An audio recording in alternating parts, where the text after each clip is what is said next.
Welcome back to our YouTube channel जिसका नाम है उन्नति। अब यार ई रूपी है क्या? ये बहुत लोगों ने सुना होगा। जब देश में कोरोना पैंडमिक की वजह से रुपए रुपए के लिए लोग तरस रहे हैं और कहाँ से अगले महीने का एक्सपेंस कटेगा, क्या होगा, उसी बीच प्राइम मिनिस्टर नरेंद्र मोदी जी ने एक नया डिजिटल प्लेटफॉर्म लेके आ गया, लॉन्च कर दिया ई रूपी। अब यूपी बिहार में रहने वाले लोगों के लिए तो ये काफ़ी जाना पहचाना वर्ड होगा ना, ई रूपी है का भाई। जोक्स अबाउट, बट आपने शायद कभी ऐसा सुन यूज़ कर किया होगा या सुना भी होगा।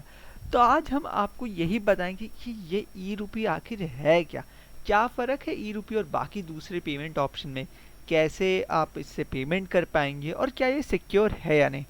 लेकिन ये सब जानने से पहले इस चैनल को सब्सक्राइब कीजिए, बेल नोटिफिकेशन को प्रेस कीजिए और वीडियो को लाइक शेयर एंड सब्सक्राइब करना मत भूलिए। सो स्टार्ट करते हैं हमारे वीडियो को। अब ये ई रूपी है क्या, पहले ये देख लेते हैं। ई रूपी ना एक कॉन्टैक्टलेस कैशलेस ट्रांजैक्शन सिस्टम है जो ऐप के तरीके से बनाया गया है। मतलब प्ले स्टोर या ऐप स्टोर से आप जाके इसे डाउनलोड कर सकते हैं और आपके सारे फाइनेंशियल ट्रांजैक्शंस को कंप्लीट करेगा। कोई भी दूसरे नेट बैंकिंग या फिर अदर डिजिटल प्लेटफॉर्म के इंस्टॉल करने की ज़रूरत है नहीं। तो ये तो मैंने बात कर ली कि क्या है। अब आप पूछेंगे कि यार फिर ई रुपये और बाकी दूसरे प्लेटफॉर्म में अंतर क्या है। जैसे मैं बात करूँ गूगल पे, फ़ोन पे, पेटीएम, ये सारे यूपीआई प्लेटफॉर्म भी तो ऐसे ही वर्क करते हैं।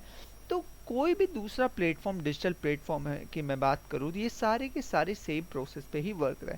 पहले बैंक अकाउंट को जोड़ना पड़ता है फ़ोन नंबर से और फ़ोन नंबर कनेक्ट होता है।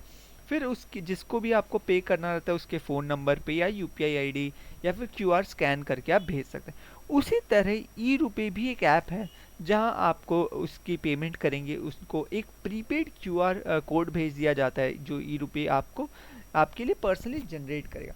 अब आप ये सवाल पूछेंगे कि यार इसमें अलग क्या है, इसमें अलग क्या है। तो ई रुपए ऐप में क्या होता है, पहले जिनको आपको पे करना होता है उसके लिए एक यूनिक क्यूआर कोड आप जनरेट करें और वो क्यूआर कोड बेसिकली उस रजिस्टर्ड यूज़र मोबाइल नंबर के एसएमएस के तरीके से पहुंच जाता है और फिर उस क्यूआर कोड को या वाउचर को रिडीम करते हैं जो कि आप करेंगे। सो ऐसे ही थोड़ा सा प्रोसेस काफ़ी इन्होंने लेंदी कर दिया है क्योंकि ये वन टू वन प्रीपेड एक प्लेटफॉर्म में वर्क करेगा। अब ये बोलेंगे कि सरकार का, इसमें बोलेंगे लोग कि इसमें एडवांटेज क्या है, क्या हो रहा है, क्या नहीं हो रहा है। तो सरकार का ये कहना है कि इस तरीके से इस प्लेटफॉर्म जो ऐसा इन्होंने प्लेटफॉर्म या फिर कुछ तरीका निकाला है जिससे प्रीपेड पेमेंट सिस्टम में आसानी होगी और गवर्नमेंट वेलफेयर सिस्टम के ज़रिए जो पैसा गरीबों में दिया जाता है और जो भी सब्सिडी वगैरह दी जाती है पेमेंट को, अगर लो इनकम क्लास को तक पहुंचाया जाता है जैसे भी पहुंचा, तो क्यूआर कोड का जो प्रीपेड सिस्टम की तरफ पहुंच जाएगा। और जो इनका मतलब है कि जो बीच में ट्रांजेक्शन में जो मिडिल मैन है उनकी ज़रूरत नहीं पड़ेगी, ये डायरेक्टली हो जाएगा। अब असल में हो क्या सकता है, मुझे क्या लगता है, मैं ये भी थोड़ा सा आपको डिस्कस कर लेता हूँ। तो अब यहाँ पे मैं ना कुछ ना पॉइंट न्यूट्रल रखूँगा और जो मुझे सही लगता है मैं अपने पर्सपेक्टिव दे रहा हूँ। अब सरकार के पास ऑलरेडी सारा आधार डेटा ऑलरेडी अवेलेबल था, जिनके उसके पास सारे रजिस्टर्ड नंबर थे या फिर बैंक अकाउंट के सारे डिटेल जो भी जुड़े रहते हैं उनसे जुड़े। एलपीजी सब्सिडी ऐसे ही दी जाती है क्योंकि उज्ज्वला योजना से भी आपको आजकल जो भी आप गैस सिलेंडर भी लेते हैं तो भी आपको ओटीपी जनरेट होकर आपके पास आता है। तो ये सारी बैंक अकाउंट की जो है ना सारी चीज़ें directly subsidiary amount bank transfer में ही की जाती हैं। तो गवर्नमेंट पॉलिसीज़ के नाम पे एक नया नया ऐप को मार्केटिंग करने का पॉइंट मुझे तो पर्टिकुलरली समझ कुछ आ नहीं रहा इस पॉइंट ऑफ टाइम में। अगर आपको कुछ समझ आ रहा है, आपको कुछ मुझे बेहतर लग समझ आ रहा है तो प्लीज़ कमेंट सेक्शन में मुझे ज़रूर समझाइएगा कि आपको क्या लगता है इसका क्या यूज़ हो सकता है, क्या क्यों इसको लॉन्च किया गया इस पॉइंट ऑफ टाइम में जहाँ पे पर्टिकुलरली आई डोंट फील कि यहाँ पे इसकी ज़रूरत थी। अब मेन पॉइंट पे आते हैं। जीपे और फ़ोनपे का सिस्टम ऐसा है ना कि वो डायरेक्टली आपके बैंक अकाउंट से आपको जोड़ते हैं और पैसा डायरेक्टली ट्रांसफ़र होता है। अब कभी कभी ट्रांजेक्शन बीच में जो है ना अटक जाता है, रुक जाता है, तो उसके रिफंड आने में थोड़ा सा टाइम लगता है। अब ये है कि क्यूआर बेस्ड या फिर वाउचर बेस्ड सिस्टम में वो परेशानी नहीं होगी, ये बात सही है। इनका जो सिस्टम है इनमें हमें कहते हैं कि रिफंड वाले जो पॉलिसीज़ हैं उसमें हमें दिक्कत नहीं होगी, बिकॉज अगर आप इंडिविजुअली स्कैन करेंगे तो उनमें ही जाना है, ऐसा कुछ इनका सिस्टम दे कह रहे हैं। तो क्यूआर कोड में ऑलरेडी पैसा डेबिटेड होता है, बिकॉज जब भी आप क्यूआर कोड को स्कैन करें, जैसे कि मैंने बताया था कि आपने एक जब भी ट्रांजेक्शन करेंगे ऑलरेडी डेबिट होगा, तभी वो क्यूआर कोड जो है उनके पास पर्सनली जाता है। तो ऐसे ऐप जो है वर्क करेगा।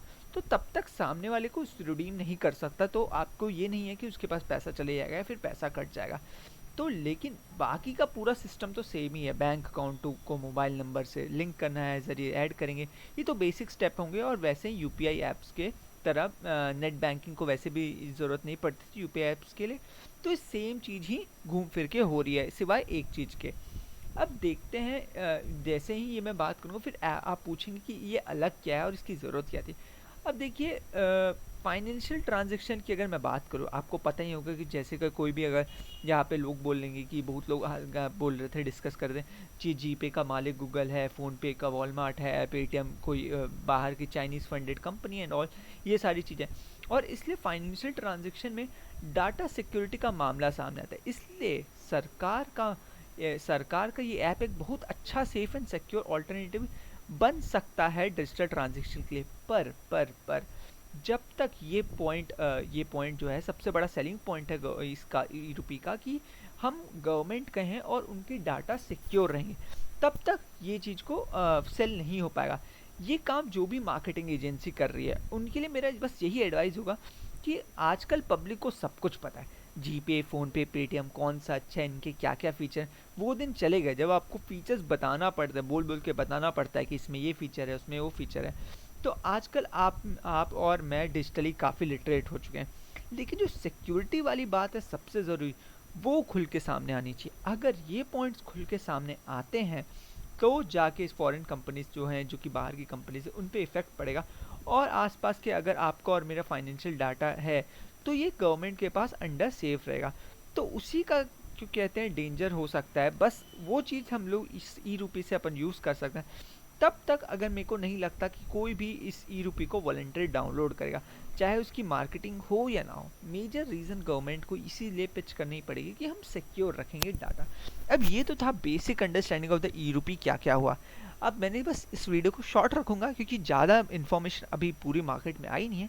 जितनी मुझे पता चली मैंने आपके साथ शेयर कर दी। इसके अलावा आप कोई भी शेयर मार्केट की चीज़ें भी इंटरेस्टेड हैं, कोई भी न्यूज़ और भी जानना चाहते हैं, तो प्लीज़ कमेंट सेक्शन में ज़रूर कमेंट कीजिएगा। और हमारे जो चैनल है उसका भी मैं आपको, जो हमारा डिस्कशन ग्रुप है उसका लिंक जो है डिस्क्रिप्शन में डाल दूंगा, तो आप वहाँ से ज्वाइन हो सकते हैं। Thank you, have a nice day.